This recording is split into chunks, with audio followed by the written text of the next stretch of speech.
पर हमला मामले से जुड़ी पटना से बड़ी खबर है। फैसल खान उर्फ खान सर से पूछताछ की जा रही है।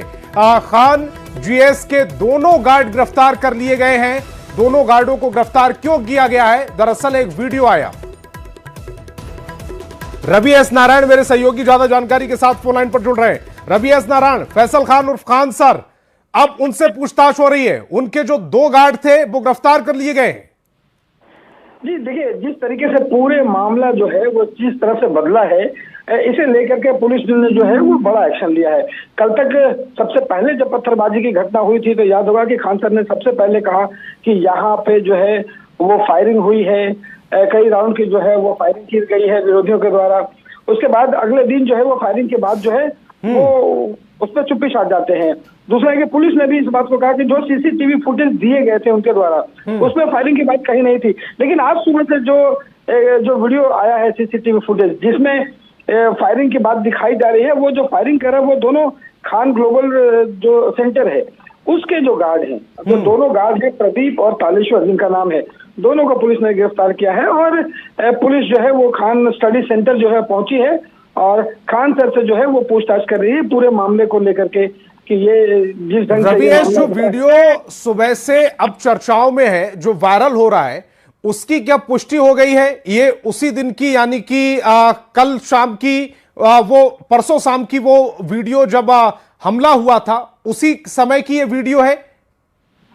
जी बिल्कुल। और जो जानकारियां मिल रही हैं उसके मुताबिक पुलिस ने स्पष्ट रूप से कहा है कि इस पूरे मामले में जो दोनों गार्ड गिरफ्तार किए गए हैं उन्होंने फायरिंग करने की बात कबूल ली है। उन्होंने खुद कहा है कि उस दौरान जो है उन्होंने फायरिंग किया है।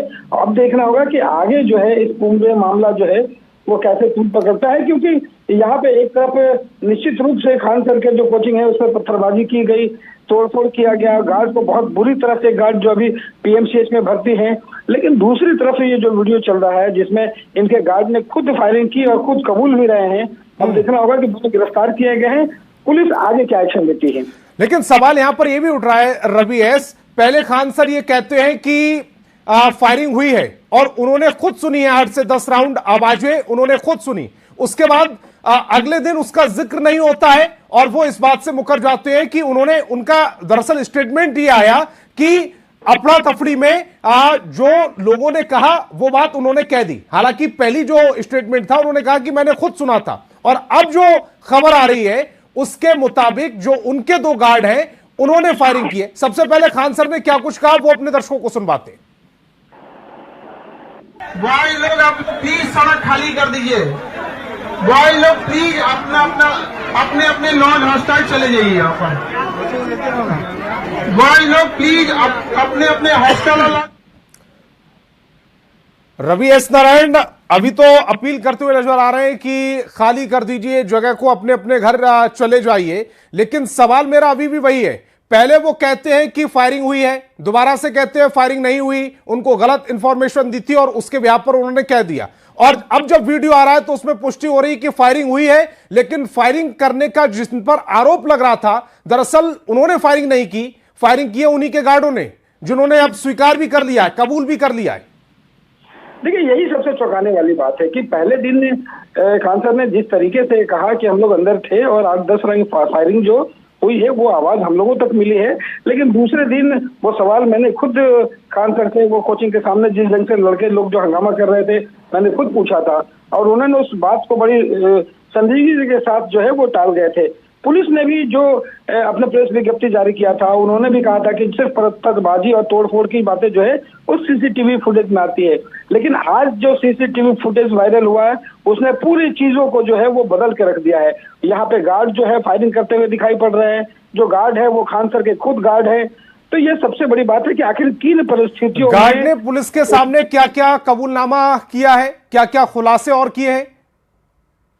अभी तक जो जानकारी मिल रही है पुलिस का कहना है कि वो जो फायरिंग की जो वीडियो आई उसके बाद पुलिस ने तहकीकात की, उसके बाद दोनों गार्डों को जो हिरासत में लेकर के पूछताछ किया गया। बाद में दोनों गार्डों ने ये कबूल किया है कि वो जो फायरिंग है उन लोगों ने की है। अब देखना होगा कि ये पूरी जो परिस्थितियां थी उन किन परिस्थितियों में ये तमाम चीजें हुई है और पुलिस जो है अपने कार्रवाई को आगे किस दिशा में ले जाती है। अभी फिलहाल खान साहब से भी जो है वो पुलिस ने पूछताछ किया है कि पूरा जो मामला है किस कदर बदला है। लेकिन देखना होगा कि आगे दोनों वर्चस्व की जो लड़ाई है, कोचिंग के वर्चस्व की जो लड़ाई है, उस लड़ाई में अगला मोड़ कैसा आता है, थोड़ा इंतजार करना होगा जी। लेकिन यहां पर एक और सवाल उठ रहा है, जब ये आरोप लगाया गया था कि रोशन आनंद पर उनकी तरफ से ये तोड़फोड़ की गई, उनकी तरफ से ये फायरिंग की गई, तब कई सवाल खड़े हो रहे थे। अब चूंकि जो पीड़ित पक्ष अपने आप को बता रहा था वो इसमें अब निर्णायक भूमिका में आ गया है, उसका जो वीडियो वायरल होने के बाद इसके पीछे की मंशा क्या नजर आ रही है, क्या